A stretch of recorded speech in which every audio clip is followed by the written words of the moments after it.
मैथिली की समझ सिनेही अनुरागी श्रोता का राजीवक नमस्कार। श्रोतागण साहित्यिक यात्रा का नव करी लऽ कऽ आइ पुनः हम अपना यूट्यूब चैनल मैथिली सिनेही के माध्यम से अहाँ सबके समक्ष उपस्थित भेलहुँ हँ। आजुक जे कथा यात्रा छै, एहि कथा यात्रा का सूत्रधार छथि अपना मैथिली साहित्य के प्रतिष्ठित कालजयी रचनाकार प्रोफेसर हरिमोहन बाबू। रचना से पहले एक बात आर कहऽ चाहै छी, जँ केओ गोटा नव छी हमरा चैनल पर, पहले बेर देख रहल छी वा सुनि रहल छी तऽ चैनल सब्सक्राइब कऽ ली से आकांक्षा। तऽ बेस लेल जाउ आजुक ई रचना के शीर्षक छियै गामक जनाना गोष्ठी। गामक जनाना गोष्ठी। बेस लेल जाउ आजुक ई रचना। सीसी मिश्रक आदेशानुसार महिला क्लब स्थापित करबाक उद्देश्य से रेवती रमन अपना गामक स्त्रीगण के सूचना देबऽ हेतु विदा भेला ओहिठाम से। सीसी मिश्र कहलखिन जे अहाँ अपना गाँवके जनाना सबके जे छै से एडवांस बनाउ, तऽ ओतऽसँ ओ विदा भेला। पहिले ज्योतिषियानिके घरसँ श्री गणेश केलखिन। कहलथिन जे बाबी हम अपना ओहिठाम सभा करऽ चाहै छी। ज्योतिषियानि विस्मित मुद्रा में मुँह बाबि कऽ बजली, आँय सभा? एतेक दिनसँ सौराठमे सभा लगै छलै, आब कि तोरा आँगनमे सभा लगतौ? रेवती रमन कहलथिन नहीं हम से सभा नहीं कहै छी। हाँ, हम चाहै छी जे स्त्रीगण लोकनि एकत्र भऽ विचार करै जे देश की थिक। ज्योतिषियानि बिच्चैमे लोकैत बजली, देश थिक राँटी, मंगरौनी, पिलखबार, जतऽ हमर नैहर अछि। बुझलहक, तोहर मातृक भदेशमे छौ। हाँ, तो देशक हाल की बुझबहक? राँटी मंगरौनी के लोग बुझै छै देशक हाल। रेवती रमन कठिनता में पड़ि गेला, बाजऽ लगला, देशक अर्थ संपूर्ण भारत से हमर तात्पर्य अछि। बूढ़ी टोकलखिन, संपूर्ण महाभारत तऽ हमरा अपने आंगन में अछि। अर्थो कईएक बेर सुनने छियै, भारत में भारदुलक अंडा लए गजघंट छिपायो। एकरा आगाँके पद बूढ़ी मौन पाड़ऽ लगली। ई देख रेवती रमन आगाँ बढ़ला, बुचकुन चौधरी ओतऽ पहुँच गेला। हुनका घरक स्त्रीगण आंगन में बैस कऽ अदौरी खोटै छलखिन। रेवती रमन के देखते सब लत्ते पत्ते घटियाए हाथे घर में जाकर नुका रहली। रेवती रमन किंग कर्तव्य विमूढ़ भऽ कऽ किछु काल ठाढ़ रहला चौधरी जी के अंगना में। कने कालक उपरांत एकटा 80 वर्षक बूढ़ी जनी गर्दन लेब कऽ ठेहुनक समीप पहुँच गेल रहनि। कोनहुना लाठी टेकैत बढ़ेली, पुछलथिन, हौ बाबू हमरा सुझै नहीं अछि, तो के थिक? रेवती पैर छुपि कऽ प्रणाम केलथिन आ अपन परिचय देलथिन। बूढ़ी आशीर्वाद दैत कहलथिन, तो हाँ मैया के पोता, तोरा छठियारे में जे हम देखने रहियो से फेर आइए देख रहल छियो। आब तऽ बड़का टा भऽ गेलऽ हो। तोरा देख कऽ पितियन सब किया पड़ा गेलखुन? कहाँ गेलहुँ ये बुच्चन के माय? आओ जाउत के बैसक दियो, बैसै के लेल एकटा चटुआ नेने आओ। किंतु बूढ़ी के बारंबार उकसेलाक उत्तर कोनो बौआसीन घर से टस मस नहीं भेलखिन। अंत में हारि दारि के बूढ़ी अपने कहलथिन जे कने काल ठाढ़ रहबह। कते काल तू ठाढ़ रहबह? खाटे पर बैस जा। किंतु खाट पर तो अदौरी पारल रहे। तैं रेवती रमन ठाढ़े ठाढ़े कहलथिन, हम एके विशेष प्रयोजन से आयल छी बाबी। बूढ़ी कहलथिन, हौ बाबू तऽ बुचकुन के आबऽ दहुन, बाध गेल छथि। रेवती कहलथिन, नहीं हमरा अहीं लोकनि से काज अछि। बूढ़ी आश्चर्यचकित भऽ उठली, हमरा लोकनि से एहन कोन काज छौ तोरा? रेवती रमन कहलथिन जे हम गामक स्त्रीगण का आइ सायंकाल अपना ओहिठाम इकट्ठा करऽ चाहै छियनि। किछु काल धरि बूढ़ी बक्कर मुँह तकैत रहि गेलखिन। पुनः रोसा के बजली, हो बाप बंगौरा पुत चौतार, बड़ शौक तोहर भेलो अछि जे गामक स्त्रीगण तोरा ओहिठाम जाकऽ इकट्ठा हेतौ। से की छै? कोनो नाच छै कि तमाशा छै जे तोरा आंगन में लोग जमा भऽ जेतौ? भोज न भात हर गीत देखू तऽ भला लालक बेटा के ई सधोरि जा हमरा ओहिठाम ई सब नहीं चलतौ। नव नवतार के फुसियाबऽ ग। रेवती रमन मुँठा भऽ कऽ गेला ओहिठाम। किछु बजबाक साहस नहीं पड़लनि। किंग कर्तव्य विमूढ़ भेल ठाढ़ रहला चुपचाप। सोचलनि जे आब एतऽसँ घसकने ही अपन कल्याण अछि। तैं लए कऽ ओतऽसँ ओ ससरि गेला। अतएव बिन सुपारी नेने ओतऽसँ ओ विदा भऽ गेला। आब ओहन जोश हुनका में नहीं रहलनि। रेवती में बाट में बखरैन बाली के आंगना पड़लै। ओ नूर लऽ कऽ चिन्हबार निपैत छली। जाउत के देख कऽ बजली, आउ ये बाबू आइ कोना मोन पड़ि गेलहुँ? कतहु बाट तऽ नहीं बिसरा गेल? रेवती रमन कहलथिन, घर से तऽ इएह सपरि कऽ विदा भेल छी जे आइ अहाँ लोकनि के बजा के अपना ओहिठाम लऽ चली। भखरै वाली परिहास पूर्वक बजली, आइ तखन तऽ बड़ो चिन्हबार निपै छलहुँ अपने हम। गै सूर्यमुखी आइ भानस बन, कंटीर बाबू नोत देबऽ एलखुन अछि। रेवती रमन कहलथिन, बेस ताहू हेतु कोनो छथि नहि, किन्तु एखन तऽ दोसर काजक हेतु आयल छी। हमर विचार अछि जे गामक स्त्री वर्गक एकटा समिति कायम करी, एकटा समिति बनाबी। मखराइ बाली ताहिमे की हेतै? रेवती रमन इएह जे स्त्रीगण सम्मिलित भऽ इतिहास भूगोलक ज्ञान प्राप्त करैत, अखबार पढ़ि देशक हाल बुझैत, कला कौशल सीखैत, स्वास्थ्य सुधारक हेतु खेलकूद ओ कसरत करैत जाइत। कसरतक नाम सुनते सूर्यमुखी खी खी कए कऽ हँसऽ लागल। मखराइ बाली मिसैत बजली, ऐं हौ बाबू तऽ पहिने अपने अङ्गनासँ शुरू, पहिने हमरे अङ्गनासँ शुरू करै छियै। हमरो लोकनि पहिने तऽ अहाँ अपने अङ्गनासँ ने शुरू करितियै, हमरो लोकनि देखबै तखन ने सिखबै। रेवती रमन ई सब गोटाके केने नहि होइ, ई एक गोटाके केलासँ नहि होइ छै, जँ सब केओ मिलि कऽ चाहे जायब तखने भऽ सकै छै। तेँ अहूँके ओहिठाम आयल छी हम ओही उद्देश्यसँ। मखराइ बाली अहूँ तमाशा करै छी, 4 नेनाके माय भऽ कऽ हम दण्ड बैसकी करब, अहाँके हम की जवाब दिअ? एखन अहाँ नेना छी। रेवती रमन अहाँ लोकनिके सब बातमे हँसिए रहैत अछि। व्यायाम प्रत्येक अवस्थामे हितकर होइ छै, चाहे स्त्री हुआ वा पुरुष। आओर स्त्रीगण कतेक तरहके खेल खेल सकै छथि? मखराइ बाली कोन कोन खेल अहाँ स्त्रीगणके खेलाबऽके चाहै छियनि? कनेक हमहूँ तऽ सुनिए। रेवती रमन खेल तऽ बहुत प्रकारक छै, जेना टेनिस, बैडमिंटन, पिंग पोंग। मखराइ बाली ऐं यौ बाबू ई सब तऽ किछु नहि बुझलियै, टेनिस की कहबै छै से कहियौ। आब रेवती रमन मुश्किलमे पड़ि गेला, बजला कोना कऽ बुझाउ अहाँके? रैकेट लऽ कऽ गेन्दपर मारल जाइ छै, वएह भेलै टेनिस।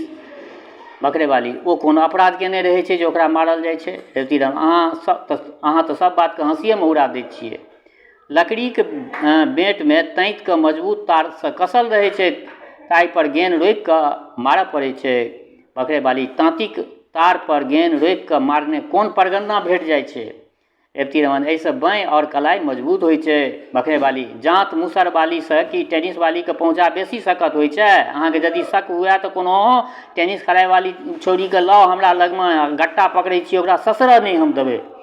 रेवती रमन गेंद मारबामे बहुत चुमकीके काज पड़ै छै काकी, ताहिसँ शरीरमे फुर्ती बढ़ै छै। संध्या समय मैदानक खुलता हवा देहमे लगै छै। मखराइ बाली ऐं यौ बाबू मन उद्गारे तऽ गाबी गीत, मन उद्गारे गाबी गीत, निश्चिन्त रहने सबकिछु नीक लगै छै। हमरा सबके तऽ एक पहर दिनेसँ रौदका चिन्ता व्याप्त भऽ जाइत अछि। जारन काठी सुखायल अछि कि नहि, अन्न तीमन ओरियान अछि कि नहि, पेटक धन्धामे जे लगै छी से आधा राति तक जोतायल रहै छी। हमरा सब साँझके चाउर छाँटैसँ, दालि दर्रैसँ, चिनबार निपैसँ, चूल्ही फूकैसँ जँ छुट्टी हुए तखन ने हमहूँ सब मैदानक हवा खाइ लए जाय। हमर सभक जन्म तऽ एही आइ पाइमे बीत जाइत अछि, चिन्हबारे परमे बीत जाइत अछि। जँ भगवन्त अछि, जे भागवन्त अछि, टहलुआ भनसिया रखने अछि, तकरा हेतु ईसब खेल भऽ सकै छै। हमरा सबके ओहन तपस्या कहाँ कयल अछि बौआ। रेवती रमन मोनमे कहऽ लगला, ई तऽ नीक जकाँ बनाके धुसलक। वास्तवमे एतऽ टेनिसक प्रस्ताव करब भारी हमर बुरित्व भऽ गेल, नहि कहबाक चाही। आब जतेक ईसब बाजब ततेक आओर हुथाइ हमरा पड़त। ई विचारि कऽ रेवती रमन ओहिठामसँ सोझे अपना घर विदा भऽ गेला। बड़का गाँववालीके सब समाचार कहि सुनेलथिन अपना कनिआँके। ओ कहलथिन,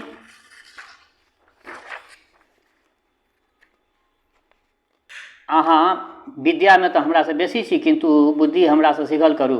स्त्रीगण सभा देखबाक हो तऽ एक दिन आओर थमि जाउ। काल्हि अपना आँगनमे पूजा हैत, सबके हकार पड़तै, तखन देखबै जे झोटहा पंचके मीटिंगमे की सब होइ छै। सब स्त्रीगण अपने आबि जेती। आइ लाल काकीके आँगनमे बेस चहर-महर भऽ रहल छनि। दुनिया माय गोबर लऽ कऽ आँगन ओसारा निपने अछि। लाल काकी पूजाके चौकी धो के ओहिपर पिठारसँ अरिपन दऽ रहल छथि। ढुनमुन काकी बाती बाँटि रहल छथिन। बड़का गाँववाली पान लगा रहल छथिन। बुच्ची दाइ हुच्चीमे छथि। लाल काका सहल छथि। क्षुधा विस्मरणार्थ कदली मण्डपके कमलक फूलसँ सजेबामे चित्त बहटौने छथि। पुरोहित नमोनाथ झा जनउ गेठिया रहल छथि। कंटीर लाइट लेसबामे लागल छथि। भोलानाथ झा शीतल प्रसादक हेतु गुड़ घोरि रहल छथि। बटुक जी केरा सोहै छथि, ढोल पिपहीक ध्वन कर्ण गोचर होइत झुंडक झुंड गीत गाइन हकार पूरक हेतु लाल काकीके आँगनमे जुटऽ लगली। देखैत देखैत कच्चे बच्चे ओ जनी जातिक जमातसँ सौंसे ओसारा बढ़ि गेल। एहि दलमे युवती, प्रौढ़ा, वृद्धा, बालिका सब सम्मिलित छलीह। युवती यूथमे मुख्यतः गामक ससुरबास बेटी तथा सरजू दाय, कामेश्वरी दाय आदि, प्रौढ़ा वर्गमे आवेश रानी, पुहुप रानी, परिहारपुर वाली, भखड़े वाली प्रभृति, वृद्धा कोटि में ज्योतिषियाइन, दुलारमणि पिसी, रामवती दाय, बालिका वृंद में सूर्यमुखी, फूलमती आ पलटी इत्यादि लाल काकी यथा योग्य आगत स्वागत करबा में लागल छली।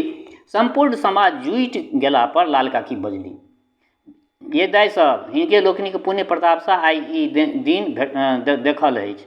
कौला चल जे जमाके समाचार पौला पर भगवानक पूजा करेबनि, से मनोरथ आइ हमरा पूरा भऽ गेल। आब आशीर्वाद देथुन जे बुच्ची दायके सोहाग भाग होइन।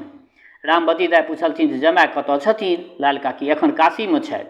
पुहुप रानी की सब लिखलखिन अछि? लाल काकी सारके लिखलनि अछि जे अपना बहिनके खूब पढ़ाउ लिखाउ, तखन हम आयब, तखने हुनका हम अपन पत्नी मानबै।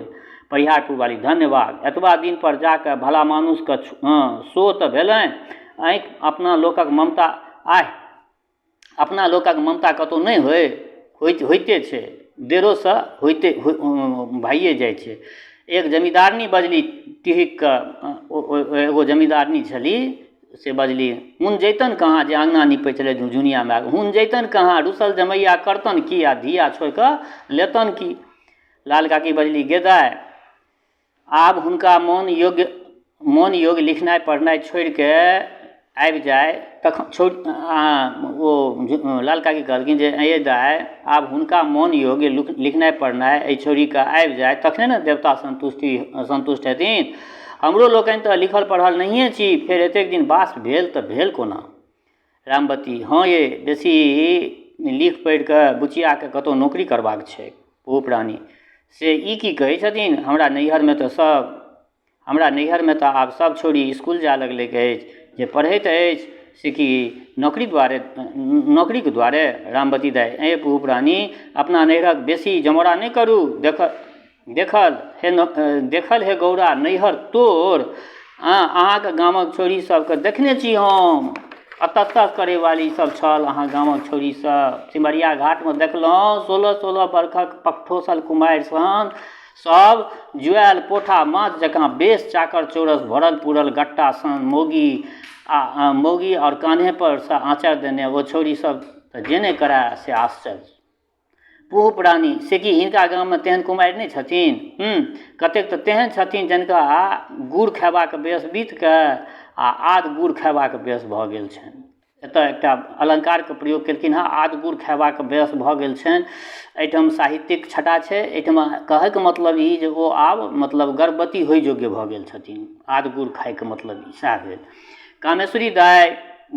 कामेश्वरी दायके छोट बहिन राजेश्वरी 14 वर्षक कुमारि छलखिन। हष्टपुष्ट शरीरमे भागवत नदी जकाँ यौवन उमड़ल छलनि। कामेश्वरी दाय टिरिसके बजली, हाँ राजेश्वरी तऽ एखन नेना खेलबैत अछि, और ओकरासँ 6 मास जेठ जे खियाल छोरी सब अछि तकरा सबके तऽ एखन घघरिए पहिराबाक वयस छै। परिहारपुर वालीके जैदी बिल्टी सन टिटही सन सुखायल छलै। वयसमे राजेश्वरी से जेठ भेलो पर देखबामे 10 वर्षक लगै छल। ओ व्यंगक आशय बुझि बजली, दाय नीक घर बर नहि भेटैत छै तऽ कतहु जाकऽ फेंक दियौ, देखऽमे खियौटी लागो किंतु वयस तऽ अवश्य भेलै अछि, नहि तऽ एकरासँ 3 वर्षक छोट जगदम्बाके दुरागमनक दिन कोना मनाओल गेलै?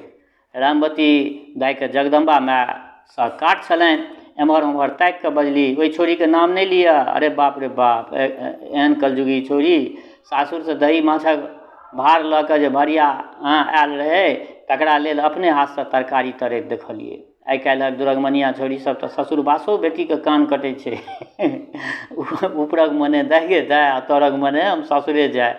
सरजू दाय कोनो अज्ञात कारणे अपना सासुरसँ बिरझल छली। बजली, हम तऽ 2 वर्ष ओतऽ सासुरसँ बैसि कऽ आयल छी, तैयो कि एना करबै? कोनो कोरिया न आबे, हम कि अपना हाथसँ बानस कऽ के ओकरा खुएबै? जरलाहाके खोरनाठी लगा कऽ धिपा कऽ दागि देबै। विवाहिता स्त्रीके मुँहसँ सासुरक विषयमे एहन शब्द सुनि प्रेम गर्विता तारादाय कनेक छबिकऽ सिहरि उठली। ताहिसँ हुनक इयर रिंग चमकि गेलनि। तारादायके इयर रिंग देख भखराइवाली बजली, बड़ बढ़िआँ गढ़नि छनि, कतेक बनल ये दाय, कतेक पैसा लागल? तारादाय कनेक अगराइत उत्तर देलथिन, ई तऽ ओतुके यानी सासुरेके गढ़ल छै, मुदा बड़ भारी छै, आब तोराके दोसर बनबेबै।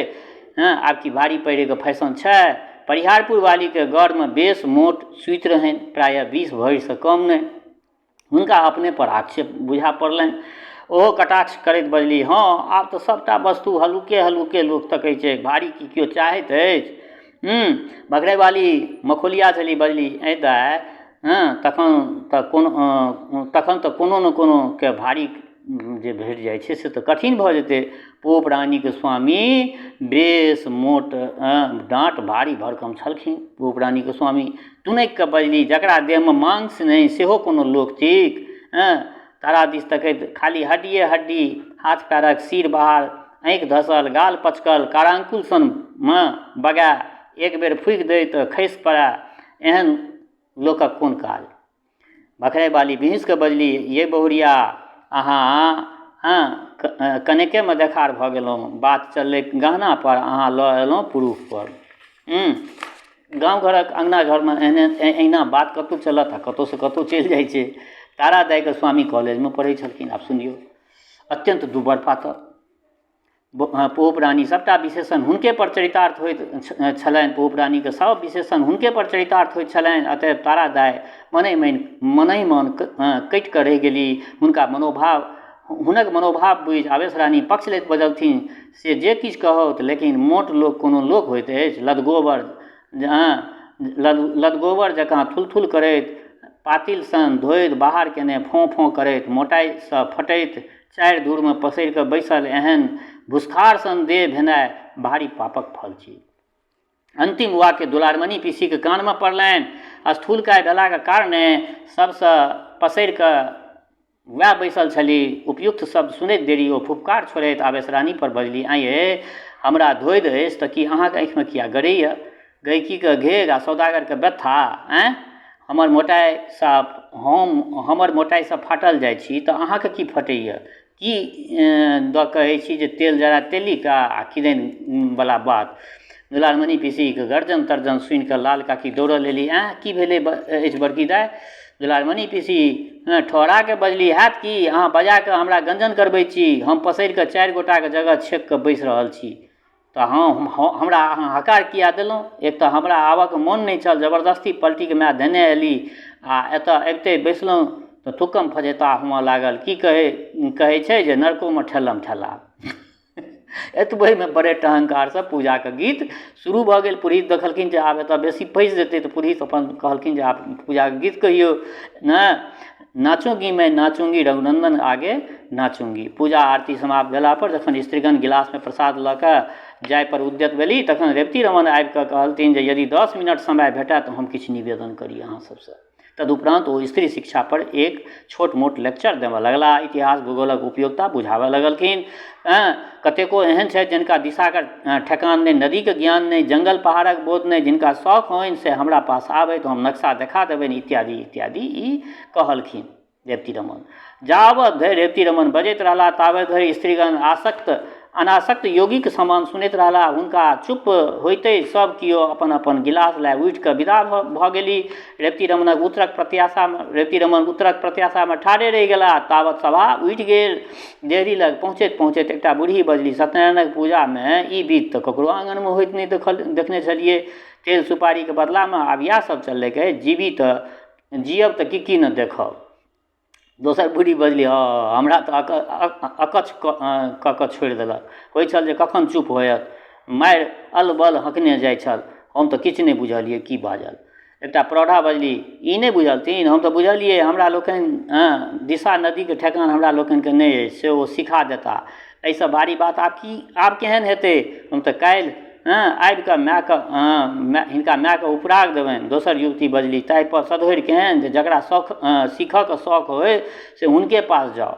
माय बहिनसँ मस्खरी? एही तरह भरि बाट रेवती रमणक समालोचना होइत रहल। श्रोतागण, घर में बड़का गाँववाली कहलथिन जे गमैया गोष्ठी केहन होइ छै से आब बुझलियै। अहाँ चलल छलहुँ हिनका सबके लेल क्लब बनबैके लेल, बुझलियै। अहाँके इच्छा छल जे क्लब बनाबी, क्लब खोली। दुनू सार बहिनके बुद्धि एके रङ्ग अछि। हाँ, यदि बुच्ची दाइके नचेबाक इच्छा हो तऽ बनारसे लऽ जइयौन, एहिठाम ईसब नहीं चलत। महिला सभाके प्रथम अधिवेशनक रंग देख कऽ रेवती रमन के पुनः द्वितीय अधिवेशन करबाक साहस नहीं पड़लनि। अंततः सर्वसम्मतिसँ इएह प्रस्ताव भेल जे रेवती रमन बहिनोके मन टोबक हेतु फेर काशी जाइत। तऽ बेस श्रोतागण, आइ हिनकर ये एकटा रचना रखलहुँ हँ। केहन लागल ई रचना अपना प्रतिक्रियासँ जरूर अवगत करायब। दोसर बात, एहि रचना सबके अपना मित्र मंडलीमे शेयर सेहो करब। शेयर करबै तऽ दूटा बात हेतै, एकटा तऽ मानि लिअ मित्रके लेल उपहार हैत, आ दोसर एकटा अपना मैथिली भाषाके लेल परम उपकार सेहो हेतै। तेँ कहै छी जे एकरा सबके शेयर सेहो कयल करू। दोसर बात, हमर श्रोता चाहे गाँवमे रहै छी वा प्रदेशमे, देशमे रहै छी वा विदेशमे, जतऽ कतौ रहै छी, स्वस्थ रहू, निरोग रहू, अपना आचरणके पवित्र बनेने राखू। माता जनक नंदिनी जगदम्बा माँ वैदेहीके कृपा सदिखन अहाँ सब पर बरसैत रहै। शुभकामनाक संग जय मिथिला, जय मैथिली।